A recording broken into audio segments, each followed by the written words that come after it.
এবং আমাদের রাজ্যের চিকিৎসার জগতে বেসরকারি চিকিৎসা ব্যবস্থার পরিচালনায় সম্ভবত সবচাইতে অগ্রসর মানুষ ডাক্তার ফুয়াদ আলী, মঞ্চে উপস্থিত জাতীয় কংগ্রেসের নেতা দেবদাস গাঙ্গুলি, কমরেডগণ, বন্ধুগণ, মা বোনেরা এবং গুরুজনেরা, আজকের দিনটার একটা বিশেষ বৈশিষ্ট্য আছে। 1829 সালের আজকের দিনে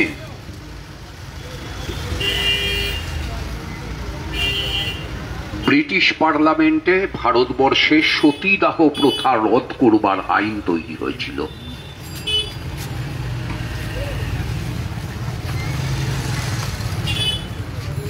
বিজেপির হয়ে একজন সিনেমা আর্টিস্ট গতকাল একটা স্টেটমেন্ট করেছেন।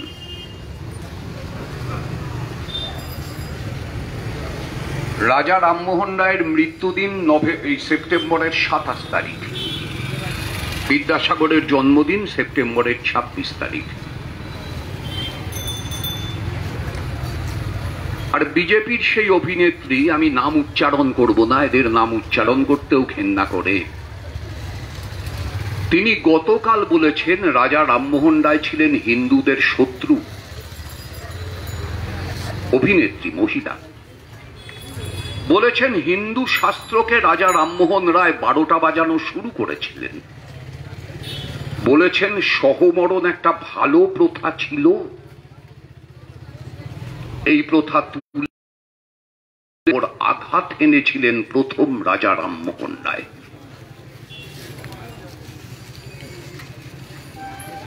দুশো বছরেরও বেশি সময় ধরে মানুষ রামমোহন রায়কে মনে রেখেছে, বিদ্যাসাগরকে মনে রেখেছে।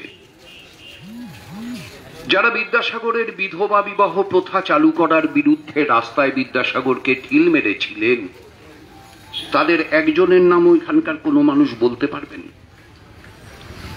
যারা রামমোহন রায় যখন সতীদাহ প্রথা রদ করবার জন্য লড়ছেন, ভারতবর্ষের প্রথম আধুনিক মানুষ, ফরাসি বিপ্লবের পরে মাঝ সমুদ্রে জাহাজ বদল করে ফ্রান্সের জাহাজে উঠে বিপ্লবের নায়কদের সেলাম জানাচ্ছেন ভারতীয় জনগণের পক্ষ থেকে। ভারতের সেই প্রথম আধুনিক মানুষ রাজা রামমোহন রায়কে যারা ম্লেচ্ছ বলেছিল, যারা বিধর্মী বলেছিল, একজন মানুষ আছেন যিনি তাদের কারণ নাম মনে করতে পারবেন? আমরা ছোটবেলা থেকে রামমোহন রায় বিদ্যাসাগরকেই ভালো বলে জেনে এসেছি। আজকে বিবেকানন্দর রাজ্যে, রামকৃষ্ণদেবের রাজ্যে বিজেপির কতগুলো লোক আমাদের বলছে এরা আসলে ভালো না। কখন বলছে? উৎসব দুর্গাপুজো সামনে। কখন বলছে? যখন উত্তরপ্রদেশের বিজেপি সরকার সিদ্ধান্ত করেছে ওখানে করা যাবে না, রাম মন্দিরের ভূমি পূজন করা যাবে হাজার হাজার মানুষকে জমায়েত করে। অসমের বিজেপি সরকার সিদ্ধান্ত করেছে অসমে সবচাইতে বড় দুর্গাপুজোটা হয় ডিব্রুগড়ে। সেই পুজো কমিটি যখন অনুমতি চাইতে গেছে, অসমের বিজেপি সরকার অনুমতি পত্রে লিখেছে দুর্গা দেবীর মূর্তি এখানে আনা যাবে না, ঘট পুজো করতে হবে। বাংলার যে মানুষ বিজেপিকে এখনো ভক্তি করছেন, ভালোবাসছেন, তারা জেনে রাখুন আপনার চিরকালের জাতীয় উৎসব দুর্গাপূজা, আপনার চিরকালের শারদোৎসব দুর্গাপূজা, আপনার চিরকালের সবচাইতে আনন্দের দিন দুর্গাপূজা। বিজেপির উত্তরপ্রদেশের সরকার, অসমের সরকার দুর্গাপূজার উপর নিষেধাজ্ঞা জারি করেছে। আর আপনি রাস্তায় বিজেপি জিন্দাবাদ জয় শ্রীরাম বলতে বলতে মিছিল করছেন। আপনি আপনার ঐতিহ্যের সাথে, আপনি আপনার পরম্পরার সাথে মানানসই কাজ করছেন কি?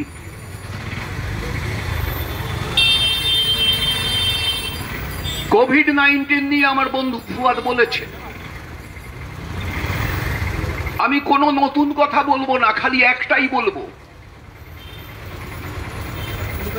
কোভিড-19 প্রথম হয়েছিল চীনে। চীনের রেকর্ড কি বলছে? প্রত্যেক 10,000 কোভিড-19 আক্রান্ত মানুষের ভিতর 3 জন মারা গেছে চীনে। সমাজতান্ত্রিক দেশ ভিয়েতনাম, ভিয়েতনামের রেকর্ড কি বলছে? প্রত্যেক 10,000 কোভিড-19 আক্রান্ত মানুষের ভিতর 0.4 জন, একজনও না, ভিয়েতনামে মারা গেছে। ভারতের রেকর্ড কি বলছে? প্রত্যেক 10,000 কোভিড-19 আক্রান্ত মানুষের ভেতর 68 জন মারা গেছে। আর নরেন্দ্র মোদী আর মমতা ব্যানার্জি দাবি করছেন তাদের সরকার কোভিড-19 মোকাবিলায় সফল। নরেন্দ্র মোদী আগ বাড়িয়ে দাবি করেছেন ভারতবর্ষই গোটা পৃথিবীকে কোভিড-19 থেকে মুক্তির পথ দেখাবে। পথ ভারতবর্ষ নিশ্চিত দেখাচ্ছে। একটা দেশের সরকারকে তুলে দেওয়ার পথ দেখাচ্ছে ভারতবর্ষ। নরেন্দ্র মোদীর শাসন মানে সরকার বলে কিছু থাকবে না, সরকার যে কাজগুলো করে সে কাজগুলো থাকবে না। আপনি রেশন দোকান থেকে চাল গম নেন, রেশন দোকানের মালিক চাল গম আনে কোত্থেকে? রেশন অফিস স্লিপ দেয়, ফুড কর্পোরেশন সাপ্লাই করে। ফুড কর্পোরেশন চাল তোলে কোত্থেকে? গ্রামের কৃষক যে ধান উৎপাদন করে তার থেকে ধান কেনে, সেই ধান চাল কলে চাল তৈরি হয়, ফুড কর্পোরেশন সেই চাল মজুত করে। অত্যাবশ্যকীয় পণ্য আইন মানে কি? 1955 সালে এই আইন কেন চালু হয়েছিল? চাল, গম, ডাল, আটা,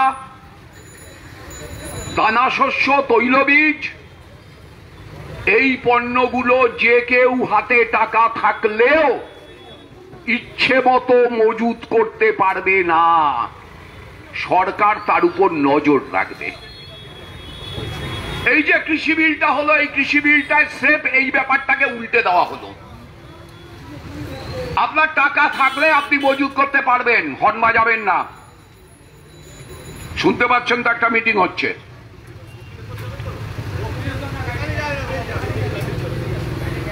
ফলে এই সাবজেক্টটা উঠে গেল। আচ্ছা, এইবার ধরুন এই সাবজেক্টটা উঠে গেল, তো আমিও কিনতে পারি, ফুয়াদ হালিমও কিনতে পারে, দেবদাস গাঙ্গুলিও কিনতে পারে। তাহলে নরেন্দ্র মোদী যদি বলে খবরের কাগজে বিজ্ঞাপন দিয়ে আমি ইন্ডিয়ান এয়ারলাইন্স বিক্রি করব, কে কিনতে চান বলুন? আমি কিংবা ফুয়াদ হালিম কিংবা দেবদাস গাঙ্গুলি কিংবা আপনারা কেউ বলতে পারবেন নরেন্দ্র মোদীকে আমরা কিনতে চাই? কারণ ওই টাকা আমাদের নেই। তাহলে আইন সবার জন্য সমান, আমরা যে কেউ কিনতে পারি আইনগতভাবে, কিন্তু আসলে কিনতে পারবে কে? আসলে কিনতে পারবে মুকেশ আম্বানি, আসলে কিনতে পারবে গৌতম আদানি। তাহলে এই যে আইন সবার জন্য সমান, কিন্তু তার সুফলটা পাবে মুকেশ আম্বানি আর গৌতম আদানি, এই ব্যবস্থাপনাটা করবার জন্য ওই যে অত্যাবশ্যকীয় পণ্য আইনে বদল এনে যে কেউ যে পরিমাণ খুশি মজুত রাখতে পারবে এর ব্যবস্থাটা করা হলো। তাহলে আপনি বলতে পারেন আমিও তো পারবো। হ্যাঁ ঠিক, আপনি পারবেন। আপনার ক্ষমতা আছে 1 লক্ষ মন ধান মজুত রাখবার, আপনার ক্ষমতা আছে 1 লক্ষ মন ডাল মজুত রাখবার, আপনার ক্ষমতা নেই, কিন্তু আইনগতভাবে আপনি পারবেন। তাহলে আসলে করবে কে? আসলে করবে জিও কোম্পানি। আইনটা কেরম জানেন? জিও সিমের মতো। যখন জিও সিম প্রথম এসেছিল তখন ছিল ফ্রি, 3 দিন ফ্রি, 3 মাস ফ্রি। এই স্কিম নিলে 1 বছর ফ্রি, এই স্কিম নিলে এত মেসেজ ফ্রি, এই স্কিম নিলে এত call free, Jio to Jio whole life free. সবাই জিও নিতে লাগলেন। আস্তে আস্তে প্রতিযোগিতার বাজার থেকে অন্য মোবাইল কোম্পানিগুলো হারিয়ে গেল। তখন যতগুলো মোবাইল কোম্পানি ছিল এখন আর নেই। তখন গোটা বিশ্বে মোবাইল কোম্পানির সম্রাট ছিল হাচ, পরে নাম বদলে হলো ভোডাফোন। সেই ভোডাফোনের সঙ্গে আইডিয়া মিলল। এখন ভোডাফোন একা নেই, তাকে আইডিয়ার সঙ্গে মার্চ করে চলতে হচ্ছে। এই এত কথা বলো না, এত কথা বলো না, যেতে দাও। আইডিয়ার সঙ্গে মার্চ করে চলতে হচ্ছে। আরে ড্রাইভার ভাই কথা বলছেন কেন? আস্তে আস্তে বেরোনোর চেষ্টা করুন। তাহলে ভোডাফোন যে ছিল মোবাইলের জগতে সম্রাট, সেও এখন একা একা বেঁচে থাকতে পারছে না। আর এদিকে জিওর কি হয়েছে? জিও ফ্রি থেকে হলো 99, তারপর হলো 399, এখন চলছে 599। আপনি নিশ্চিত থাকুন পুজোর পরে হবে 799, তারপর হবে 1099। প্রতিবাদের ধর্ম, প্রতিযোগিতা থেকে বাকিদের হটিয়ে দাও, তার জন্য কিছু সুযোগ সুবিধা দাও। হ্যাঁ, এবছর হয়তো কৃষকরা একটু বাড়তি দাম পাবে, কারণ আমাদের রাজ্যে অনেক চালকল আছে, দেশে অনেক চালকল আছে। চালকলের মালিকরা ধান কেনে। অনেক চালের আড়তদার আছে, চালের আড়ত ব্যবসা করেন, তারা ধান কেনেন, তারা ধান কেনেন।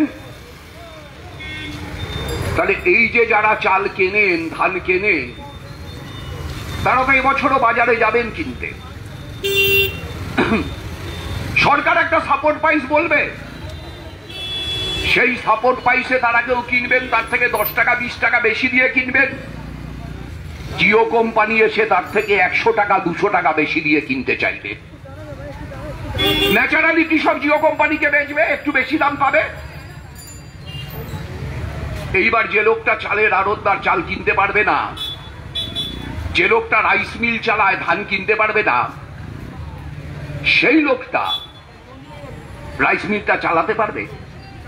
তাহলে রাইস মিলটা বন্ধ হয়ে যাবে, রাইস মিলে চাকরি করা লোকগুলোর কাজ যাবে।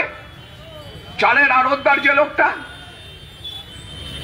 সেই লোকটার আন্ডারে যারা কাজ করে তারা চলে যাবে। হোলসেলে ব্যবসা করছে যারা, তারা চলে যাবে। এখন যেমন অ্যামাজনে অর্ডার দিচ্ছেন, তেমন জিওতে অর্ডার দেবেন। জিও পটল চাই, জিও ঝিঙে চাই, জিও সজনে ডাঁটা পাঠান, জিও বরবটি চাই, জিও বেগুন চাই, জিও লাউ চাই, এসব অর্ডার হবে।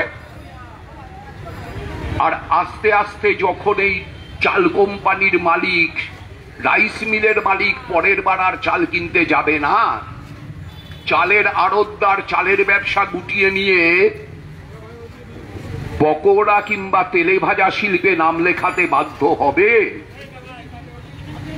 তখন জিও কোম্পানি দেখবে বাজারে সে ছাড়া আর কোনো ক্রেতা নেই। তখন সে কৃষককে গিয়ে বলবে, আমি কুইন্টাল পিছু 300 টাকার বেশি দাম দিতে পারবো না।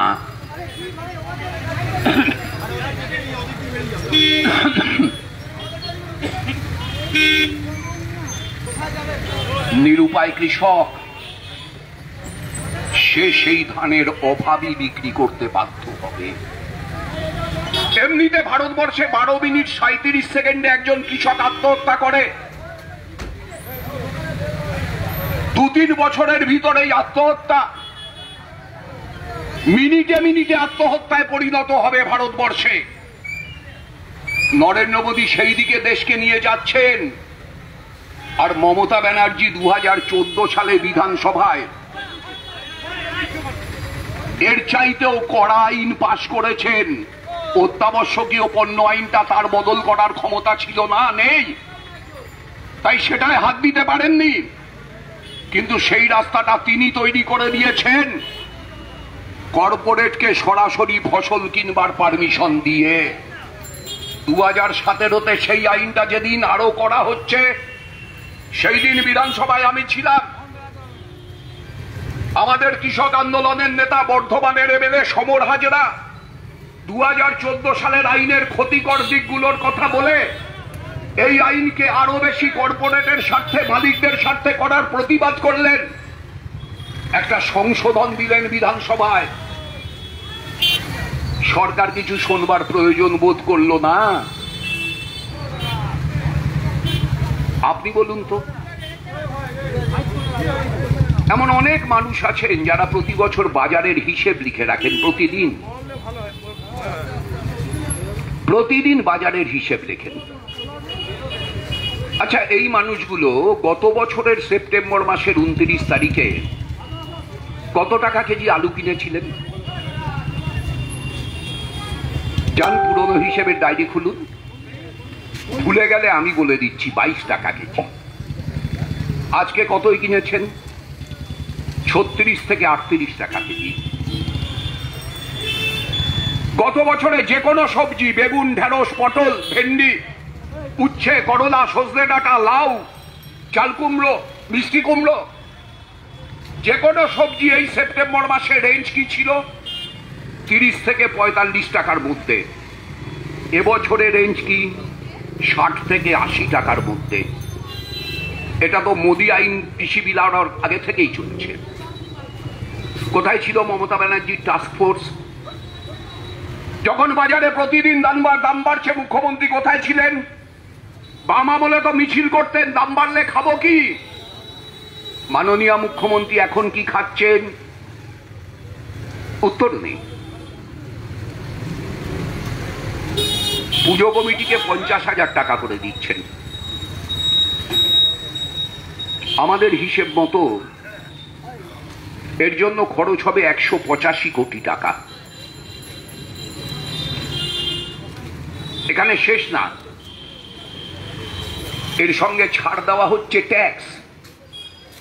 সাধারণত পুজোর অনুমতি পাওয়ার জন্য মিউনিসিপ্যালিটিকে ট্যাক্স দিতে হয়, পঞ্চায়েতকে ট্যাক্স দিতে হয়, এবারে দিতে হবে না। দমকলকে ট্যাক্স দিতে হয়, তারা আগুন নির্বাপক ব্যবস্থা চালু করেন, এবারে দিতে হবে না, দমকল এমনি এমনি করবে। আর বিদ্যুৎ বিলে 50% ছাড় পাবেন। লকডাউনের সময় আমরা দাবি করেছিলাম বিদ্যুৎ বিল 3 মাসের মুকুব করা হোক, করেনি সরকার। সিএসসি প্রত্যেক দিন বিদ্যুতের দাম বাড়াচ্ছে। মমতা ব্যানার্জির 9.5 বছরের শাসনে 14 বার বিদ্যুতের দাম বেড়েছে, 14 টাইম। একবারও নিয়ন্ত্রণ করেনি সরকার। আজকে পুজো কমিটি বিদ্যুতে ছাড় পাবে, অবশ্য আমি জানি না কিরম হবে। এমন হতে পারে পুজো কমিটি প্যান্ডেলের পাশে যত বাড়ি আছে সেই বাড়িগুলোর উপর ঢুকে গেল, কারণ বিদ্যুৎ কোম্পানি তো টাকাটা আদায় করবে।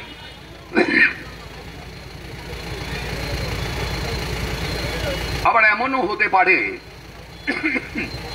সরকার টাকাটা দিয়ে দিল। আচ্ছা, যদি দেয় তাহলে এই সব বাবদ খরচ হবে আরো 100 কোটি টাকা, মানে 285 কোটি টাকা। এগিয়ে বাংলার ওয়েবসাইটে মমতা ব্যানার্জি ঘোষণা করেছেন সমস্ত সাংবাদিককে পূজায় 2000 টাকা বোনাস দেবেন। সাংবাদিক কিনতে হবে তো, দুদিন বাদে ভোট আসছে। সাংবাদিক যাতে সত্যিটা না লেখে, স্ট্রিট ফাইট, ঘন্টাখানেক, সোজা সাপটা, চতুর্থ স্তম্ভ, সব জায়গায় যাতে খালি বলে বামেরা অপ্রাসঙ্গিক, 7%, কংগ্রেস অপ্রাসঙ্গিক 5%, বাম কংগ্রেস মিললে 12%, আর তৃণমূল 37, বিজেপি 32। তাহলে লড়াই তৃণমূলের সাথে বিজেপির। এটা যাতে সব সাংবাদিক বলে, মমতা ব্যানার্জিকে কেউ কোনোদিন আরএসএস এর বিরুদ্ধে কোনো কথা বলতে শুনেছেন? একটা কথা 10 বছর মুখ্যমন্ত্রী, একদিন কেউ মনে করতে পারবেন? আরে বিজেপি তো কিছু না, বিজেপি তো আসলে আরএসএস চালায়। আমাদের লড়াই আরএসএস এর সাথে। বিজেপিকে বুঝে নিতে সময় লাগবে না, আরএসএস কে বুঝে নিতে সময় লাগবে। সেই আরএসএস ভারতবর্ষে মনুবাদী ভারত চায়, সতীদাহ প্রথা ফেরত চায়, মেয়েদের অন্ধকার ঘরের কুঠুরিতে ফেরত পাঠাতে চায়, স্ত্রী শিক্ষা বন্ধ করতে চায়। সেই আরএসএস ভারতবর্ষে আবার বর্ণাশ্রম প্রথা ফিরিয়ে আনতে চায়। আমাদের লড়াইটা আরএসএস এর সাথে। মমতা ব্যানার্জি একটা কথা বলেছে আরএসএস এর বিরুদ্ধে, বলেনি, বলবে না। শোলে সিনেমায় একটা কয়েন ছিল যেটা দিয়ে অমিতাভ বচ্চন হেডটেল করতো, আর প্রতিবার ধর্মেন্দ্র হেরে যেত। অমিতাভের মৃত্যুর পর ধর্মেন্দ্র কয়েনটা নিয়ে দেখে কয়েনটার দুদিকে এক। আরএসএস নামে কয়েনটার দুদিকের একদিকে বিজেপি আর একদিকে এই রাজ্যের তৃণমূল কংগ্রেস। কোনো ফারাক নেই এই দুটো দলের মধ্যে। দুটোই চোর, দুটোই ডাকাত, দুটোই মানুষের সর্বনাশের দল। আর একে অপরের বিরুদ্ধে যুদ্ধটা আসলে নাটক। এই তো 12 তারিখ থেকে 41টা রাষ্ট্রায়ত্ত কারখানা প্রতিরক্ষা সরঞ্জাম নির্মাণের, যার ভিতর আমাদের গানসেল পড়ে, ইছাপুর রাইফেলস পড়ে। নরেন্দ্র মোদীর সরকার সিদ্ধান্ত করেছে এই 41টা প্রতিরক্ষা সরঞ্জাম নির্মাণের কারখানাকে বিক্রি করে দেওয়া হবে। তার বিরুদ্ধে 12ই অক্টোবর থেকে সমস্ত প্রতিরক্ষা সরঞ্জাম নির্মাণের কারখানার শ্রমিক কর্মচারীরা ধর্মঘট ডেকেছে। ধর্মঘটের নোটিশ দেওয়া হয়ে গেছে, ধর্মঘটের প্রচার চলছে, গানসেলেও চলছে, ইছাপুর রাইফেলসেও চলছে, পুনার কারখানাতেও চলছে, তামিলনাড়ুর কারখানাতেও চলছে। পুনায় তামিলনাড়ুতে কি হচ্ছে আমি জানি না। যদি গানসেলে চাকরি করেন এমন কেউ এখানে থাকেন, ইছাপুর রাইফেলসে চাকরি করে এমন কেউ এখানে থাকেন, জিজ্ঞেস করুন। মমতা ব্যানার্জির পুলিশ সেই এমপ্লয়ীদেরকে থ্রেট করা শুরু করেছে, পিকেটিং করা যাবে না, ধর্মঘট করা যাবে না। কেন?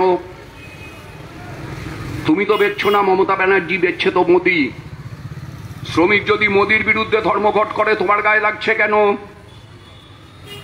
আসলে তুমি মোদীর নীতিটাই কার্যকর করতে চাও, আর মোদীর নীতিটা কার্যকর করতে হলে মোদীর বিরুদ্ধে লড়া যায় না।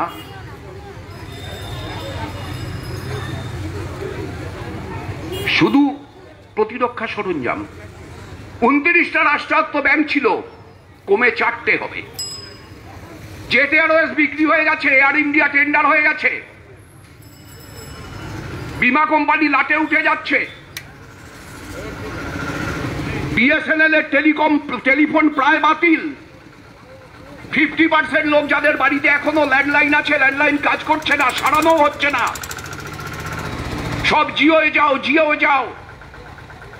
যে সময়কালে ভারতবর্ষের মোট জাতীয় উৎপাদন 23.9% কমলো, মানে গত বছর 100 টাকা থেকে থাকলে এবছর 76 টাকা 10 পয়সা হলো। সেই সময়কালে মুকেশ আম্বানির সম্পদ 35% বাড়লো, মানে গত বছর 100 টাকা থাকলে এবছর 135 টাকা হলো। একটা মানুষ আছেন ব্যানার্জি পাড়া এলাকায়, একজনের সিঙ্গেল ওয়ান, তৃণমূলের লোক হতে পারেন, বিজেপির লোক হতে পারেন, ছোট দোকানদার হতে পারেন, বড় ব্যবসায়ী হতে পারেন, চাকরিজীবী হতে পারেন। একজন মানুষ আছেন যারাই বেড়েছে, এই হর্ন বাজাবেন না, মিটিং চলছে দেখছেন, হর্ন বাজাবেন না। একজন মানুষ আছেন যিনি বলতে পারবেন তারা আয় বেড়েছে এই 3 মাস সময়ের ভেতর, একজনও নেই। গোটা দেশে কারো আয় বাড়ছে না, বাড়ছে খালি কালীঘাটের ব্যানার্জি পরিবারের আয়, প্রধানমন্ত্রীর প্রিয়তম বন্ধু মুকেশ আম্বানির আয়, অমিত শাহর ছেলে জয় শাহর আয়।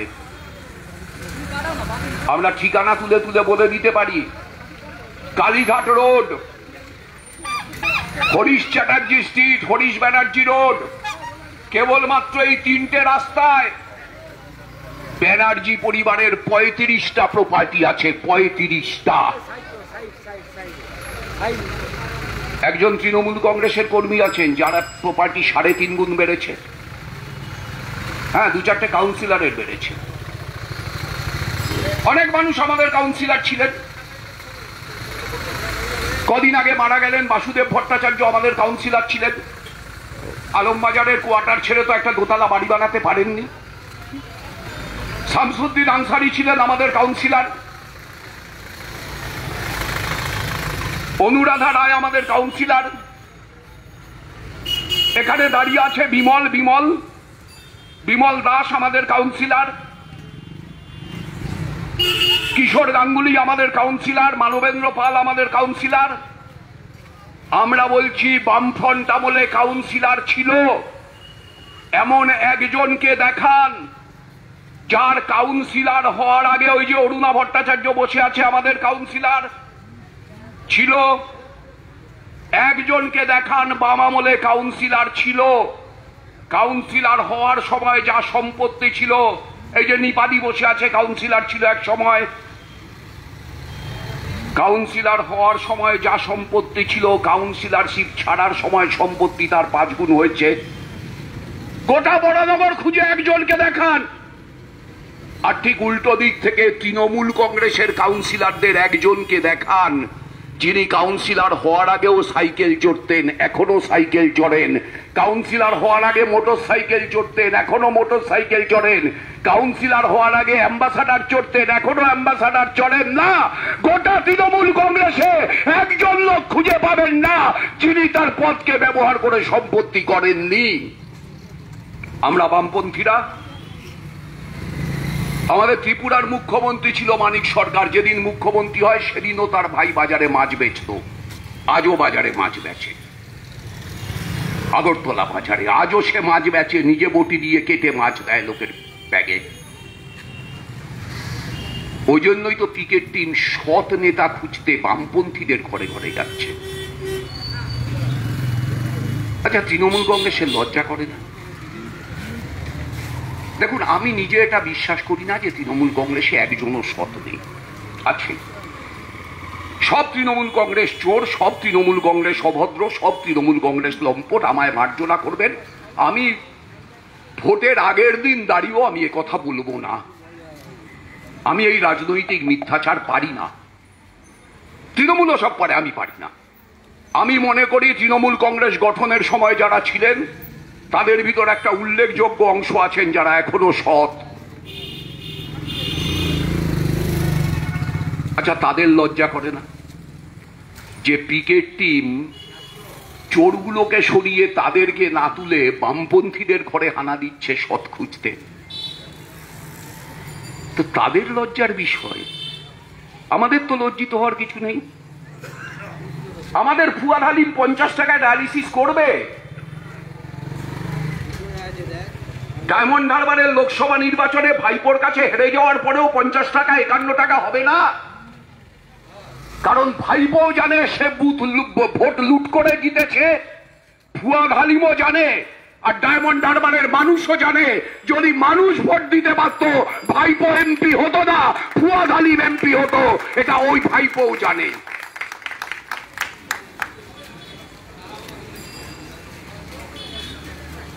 কি করেছে সেই ভাইপো? উন্নয়নের জোয়ারে ভেসে যাচ্ছে বাংলা। আচ্ছা, বাংলা যদি ভাসে, বড়নগরও ভাসছে। বড়নগর তো বাংলার বাইরে না। আমি আপনাদের একটা অনুরোধ করব, এখন বড়নগরে অনেক উঁচু উঁচু বাড়ি হয়েছে। ওই টেনামেন্ট স্কিমে কি জানো ওদের নাম? সিদ্ধা। তারা বেশ কত তালা বানিয়েছে? 28 না 27, 26 তালা বাড়ি বানিয়েছে। সম্ভবত ওটাই বড়নগরের সবচেয়ে উঁচু বাড়ি, তাই তো? ওই সবচেয়ে উঁচু বাড়িটার ছাদে উঠে সবচাইতে শক্তিশালী দূরবীনটা চোখে নিন, কি কি দেখতে পাবেন? ডানলপের ফ্লাইওভার কারা বানিয়েছে? বামফ্রন্টের সরকার। ডিকেসি কলেজ কাদের আমলে তৈরি? কংগ্রেসের সরকার। তখন কটা সাবজেক্ট পড়ানো হতো? 8টা। বামফ্রন্টের সরকার এসে আপগ্রেড করেছে, এখন 30টা সাবজেক্ট পড়ানো হয়। প্রশান্ত চন্দ্র মহলানবিশ কলেজ কারা বানিয়েছে? বামফ্রন্টের সরকার। সিটি আরবিটি স্কুল কাদের আমলে তৈরি? কংগ্রেসের সরকার। কাদের আমলে আপগ্রেডেড? বামফ্রন্টের সরকার। মাতা মনমোহিনী স্কুল কাদের আমলে তৈরি? দূরবীন কিন্তু আপনার চোখে আছে, আপনি দেখে যাচ্ছেন। বড়নগর কামারহাটি পানীয় জল উন্নয়ন প্রকল্প, যা দিয়ে আমি আপনি জল খাই, কারা বানিয়েছিল? কংগ্রেসের সরকার।